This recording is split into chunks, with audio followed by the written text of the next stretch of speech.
All right, guys, we got a quick unboxing video here of the new projector screen. So I'll show you a little bit about what it looks like taking it out. So anyways, here in a pretty decent sized little conference room, and we just opened this up, just took out the two tripod legs, and we have the bases already assembled. So I have those set about 8 feet apart. Here is the crossbar right here. So we're gonna go ahead and get this guy going. All right, when you unbox the crossbar, notice that the pipes themselves have numbers on them, right? So you obviously connect 1 to 2 to 3 to 4. So again, pretty straightforward there. All right, so we have the crossbar itself connected. It's long, it's frankly, it looks like it's pretty durable as far as the diameter of these things go. You know, whenever you're dealing with any kind of projection screen or photo backdrop, these poles are just gonna have a little bit of give to them. This one actually doesn't look too bad. And I think the reason is because they used a larger diameter pipe here. So that really helps out. So obviously before we mount this guy to the tripods, we've got to put the screens on. So we'll do that next. Okay, so this is the part that I've been most curious about, is the screen itself. Like, what is this material? If it is, you know, wrinkle resistant, wrinkle proof. All right, sorry about that. So I've been really curious about this material, right? So here's the screen projector itself. You know, how does this stuff become wrinkle proof, right? So, you know, when I'm looking at this guy right now, frankly, it's actually in pretty good shape. Really happy with it. And it's kind of like a spandex. That's why it doesn't wrinkle.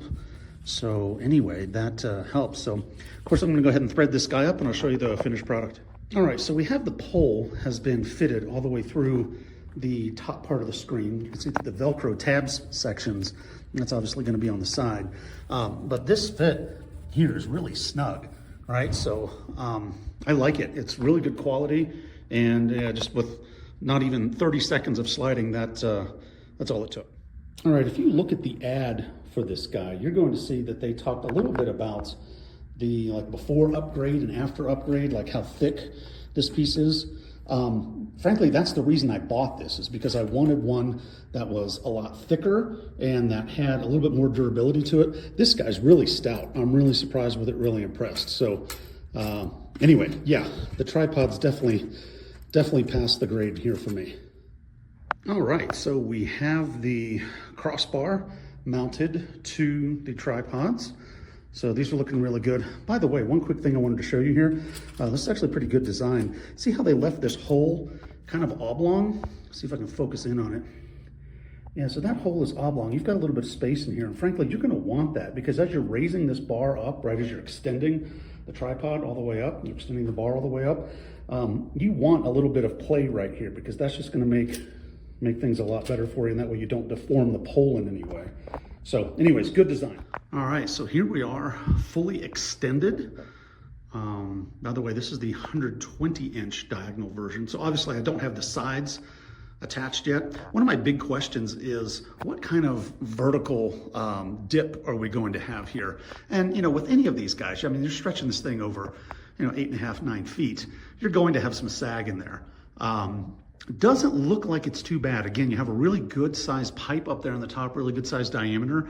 And I think there might be maybe 1.5 to 2 inches of deflection at the center. So again, not too bad, but what's gonna be fun is whenever we stretch this guy out on both sides, we're gonna watch this guy smooth out really well. So let's check it out in a second. Okay, so we have the vertical straps, or sorry, we have the Velcro straps attached on one side. And my big question is, you know, what kind of wrinkles are we going to get, right? So anyways, you know, you can see some of these horizontal wrinkles here, a couple verticals, you know, but nothing horrible on the vertical side there, right? Looks like it's fairly doable. But again, I've only had just the one side attached. So let's see what it looks like when we get the other side attached.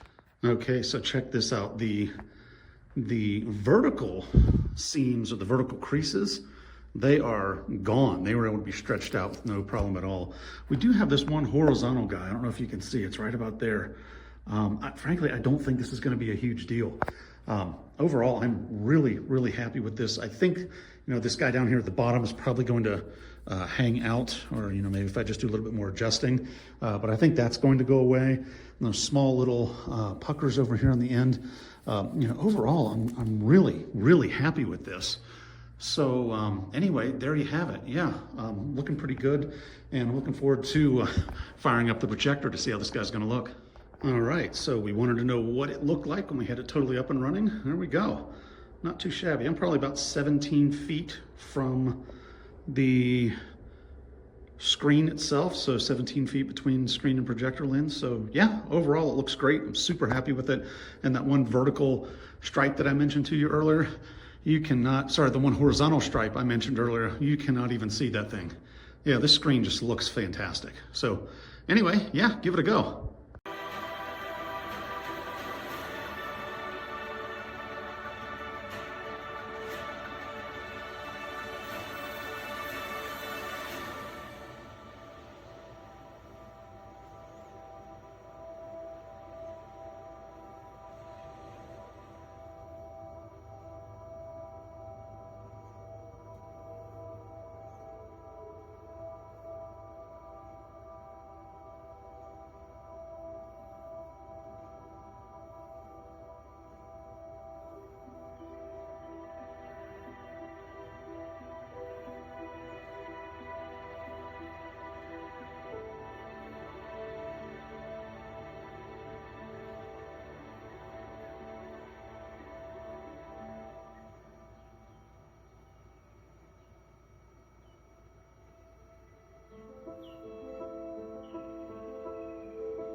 Never a good sign when you haven't even opened it and there's holes in the packaging on the outside, the carrier here.